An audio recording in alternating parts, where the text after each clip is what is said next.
Hey everyone, welcome back to Corporate Decoder, the place where we decode the language of business. Today, we're diving into a filing from reAlpha Tech Corp. It's a bit of a roller coaster, so buckle up. Let's just say their stock might be on sale soon. This is an 8K filing which companies use to announce big news to investors. In this case, it involves a change to their stock sales agreement and some leadership shuffling. This report is dated February 27, 2025, so this is pretty recent. It's like a snapshot of what's happening with the company right now. The company we're looking at is reAlpha Tech Corp. They're a Delaware-based company, and their stock trades on the Nasdaq under the ticker symbol AIRE. So, if you want to follow their stock price, that's where you'd look. Alright, let's jump into the meat of the filing. The first big item is about something called an at-the-market sales agreement. Basically, this agreement allows the company to sell shares of its stock over time directly into the market. They've made some changes to this agreement with a company called AGP Alliance Global Partners through Amendment Number 2.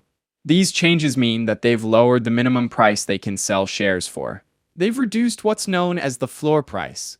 It was originally $3.90 per share, but now it's down to just 1 cent. That's a massive drop. Lowering the floor price gives them more flexibility to sell shares, even if the stock price isn't doing great. However, it also suggests they might be having trouble selling shares at a higher price. It could signal to investors that the company thinks its stock price might decline. They've also lowered the total amount of money they're trying to raise through this stock sale. It's gone down from about $14.3 million to $11.7 million. This reduction in the offering size suggests they might be adjusting their plans based on market conditions or investor interest. All of this is happening under a shelf registration statement. It's like having a pre-approved permission slip from the SEC to sell shares when they need to. Sales of these shares will be made by any method permitted by law deemed to be an at-the-market offering. So they're selling these shares directly into the market as opportunities arise. AGP, the firm helping them sell these shares, gets a 3.0% commission on everything they sell. Plus, they get reimbursed for certain expenses like legal fees, so there's a cost involved in doing this. This agreement can end in a few ways. It automatically terminates 3 years after the initial agreement when they sell all the shares, or if either reAlpha Tech or AGP decides to end it with 5 days' notice. If you want to see the exact details, you can check out Exhibit 1.1, which is Amendment Number 2 itself. It's all there in black and white. Now let's move on to another big change, a leadership shakeup.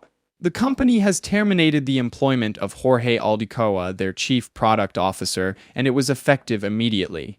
It's like saying, thanks for your service, but we're going in a different direction. They are expected to enter into a separation agreement with Mr. Aldecoa, which includes things like a release of claims, confidentiality clauses, and a severance package. These agreements protect both the company and the departing executive. Interestingly, they don't plan to replace him right away. This could signal a change in strategy or a streamlining of their operations.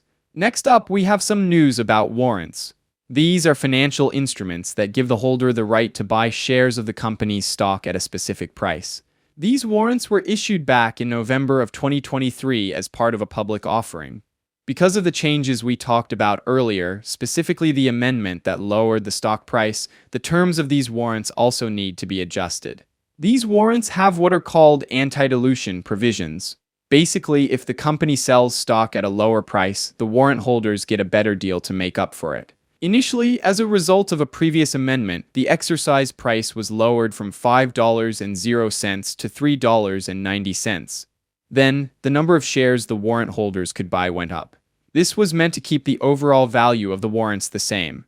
Now, with this latest amendment, the exercise price is being lowered again, this time to $1.44 per share, which is the minimum it can go.